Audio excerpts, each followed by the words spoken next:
You guys did not notify us that somebody was coming to our apartment. Somebody knocked on the door, and I did not answer the door.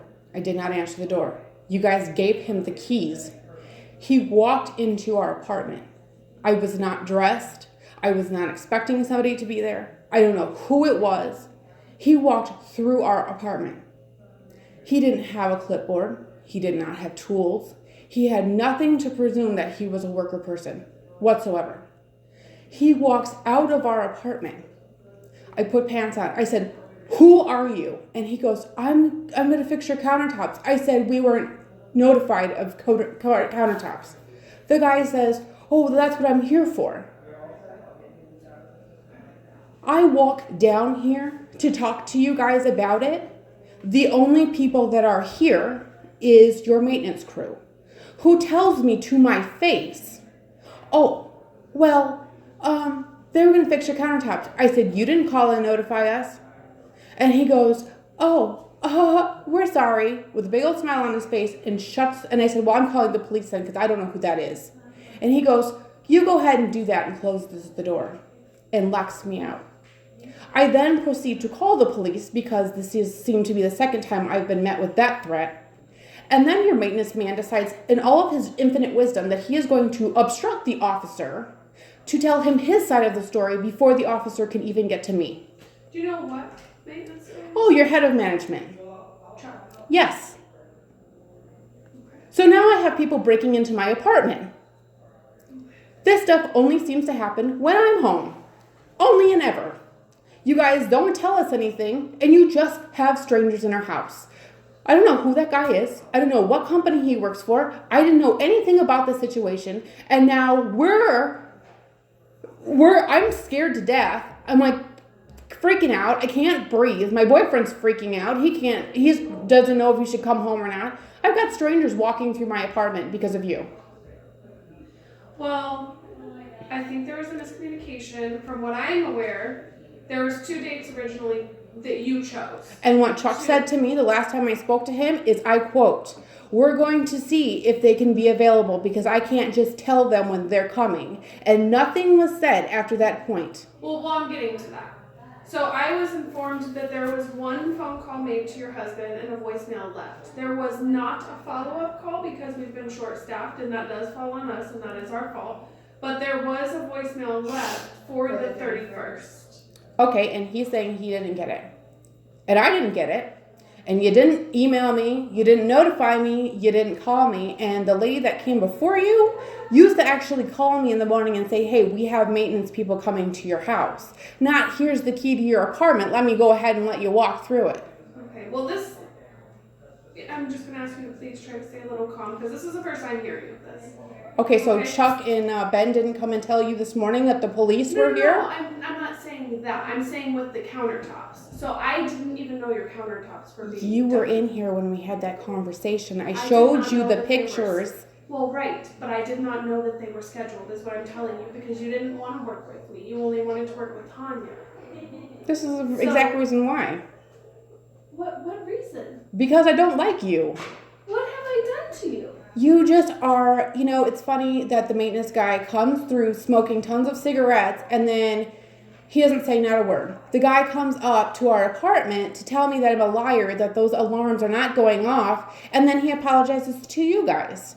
And then when the music was so loud in here that you couldn't hear the alarms going off, then they apologize to you guys. And then when the maintenance does something wrong, they apologize to you, or you apologize to Dan, or this morning you guys apologize to the police. Now, I don't think not you, nor Dan, nor the police officer at any point was ever inconvenienced, because I'm always here when this happens. I'm sleeping in my bed, and I've got some guy walking through the house. I've got dead asleep because I work nights, and I got alarms going off, and then I have your staff telling me that I'm a liar, and not even that I'm a liar. You walk to my apartment to tell me I'm a liar, and bang on the door like a sap. No, your staff. So how is that my fault? Did you take care of it? Because it was your word that you guys were going to take care of this issue. You didn't want to work with me. But your happy self sat in here when we had that conversation. Well, I had to, because if there's a resident issue, we have to have, that's why. So you did know about it. We have 2 people. So you did know about it. I didn't know about what? You knew about the countertops because you were just said you were sitting in here. I think Like she I knew said, that there was an issue. I knew there was an issue with your countertops. As far as scheduling, you didn't want to work with me. So I didn't want to work with anybody because if you guys stand those countertops down, that we are in charge of cleaning the entire apartment from top to bottom with all that sand and dust. We have to pay for the carpet cleaning because now there's going to be sand, dust, and chemicals on every surface in that apartment. So now we're going to be put out yet again because you guys. So you do or you don't want them done? I'm just confused. You do want them? I don't want you guys touching anything of mine because apparently you just allow any stranger to walk through our apartment. Okay, then we won't do them. We won't do them. That's fine. Well, that's not the real issue now, is it? I'm telling you right now, I think there was a miscommunication. I'm sorry. I understand why you're upset. I get that. It was a miscommunication. So I just came into this morning. So I get another I'm sorry from you. What would you like me to do? You've got a real big problem. You need to either allow us to change the locks because you guys don't have communication because you're sort of staff and then you have strangers walking into my apartment. Or you break the lease because this has been going on for 3 straight months where you have people coming to the door telling me I can't go in my apartment. You got people that are climbing over the railings, painting the doors. You've got people sitting outside painting the rails that are staring in my bedroom window. You've got alarms going off. You have staff members telling me that I'm a liar. You have people walking into our apartment, which has now become a very unsafe place to stay because now, and then your staff impedes literally anything that happens. If your music's too loud that you can't hear the tenants or the alarms, that's impeding us getting help. When your people stop the police officer because they've got nothing to hide, if they're going to stop the police officer before he comes to me, that's impeding the process. If you guys had a problem, that's on you. That's not on me. I should be able to feel free to file a report with the police officer, not, it was just a mis... Oh, it's funny because the police officer didn't take a report because he talked to Chuck first and it was just a misunderstanding and he was real sorry to the police officer. Well, just to clarify, it wasn't the music that was too loud. It was, the office was loud. There was a lot of people in here, and I'm sure you know if you've been in here that the office does get loud. It does. There's a lot of people that come in and out of here all day long. That's why Dan came in and said the music was so loud and they were bumping and have a good old time when I walked in. Okay. I mean, it's this loud all the time, so I mean, it's at the same volume all the time. Within this office? The last In one? here, yeah. Okay. Yeah, the music that we have that plays out there is the same volume all the time. But that's besides the point. So I will send an email to our regional and kind of. No, I would like their information. I can give you her email. Oh, yeah. Yeah. I mean, Oh, yeah. And her phone number. Well, I don't have a phone number for her, and I can't give that out, but I can give you her email. Yeah. That's real convenient.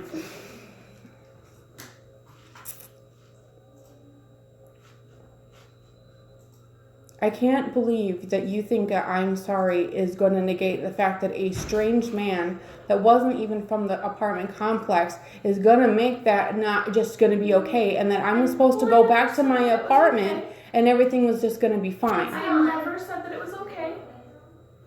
If I didn't say I was sorry, then I don't really give a crap if you're sorry. Sorry doesn't mean anything. What you want me to do? Sorry is not an okay answer. Because unless you're going to actually get up and go do something about it, then sorry is as useless. I don't know. You're the manager of this apartment complex. I've given you 2 solutions. And you can either pick one or think of one of your own. Okay, so right now, about 3 minutes ago, you gave me 2 solutions, correct? Oh, yeah. Did I not say I was going to send her an email for you to find out what I could do? Oh, so you were supposed to wait on this email, and then you're going to be short-staffed, and then you can't get back to us, and you don't really know what happened. And you asked me for her email, and I'm giving it to you, correct? I don't know what you're doing. She's getting the email address for you. So we'll reach out and see what solutions that we can do for you. Yeah, keep rolling your eyes at me, sweetheart. I think I called you on that last time, and if you remember correctly, you still haven't written it down, so as much as you're eye rolling and it just only takes me a minute, you're really... I'm speaking with you. You just rolled your eyes at me. I'm speaking with you. You just rolled your eyes at me. So what are you going to do to fix the situation? Because how are we supposed to feel safe in our apartment when we've got you strangers that you give the keys to walk around? I just told you what I was going to do. We need to reach out to her. I told you I was going to reach out to my regional manager and explain to her the situation and everything that's gone on. You told me you wanted her information, so I also gave you her information. Because I'm sure you'll probably sugarcoat it the way Chuck did to the police officer, which is still impeding. I'm sitting up there freaked out in the apartment, and you got Chuck down here explaining why people are breaking into our house. I opened it for a reason. Okay, then I'm gonna have to ask you to either leave or lower your voice. I'm gonna leave because clearly you don't get it. Because clearly you don't care when people are breaking into our apartment, and you're just giving them the keys so they can break into our apartment. Thank you very much for that.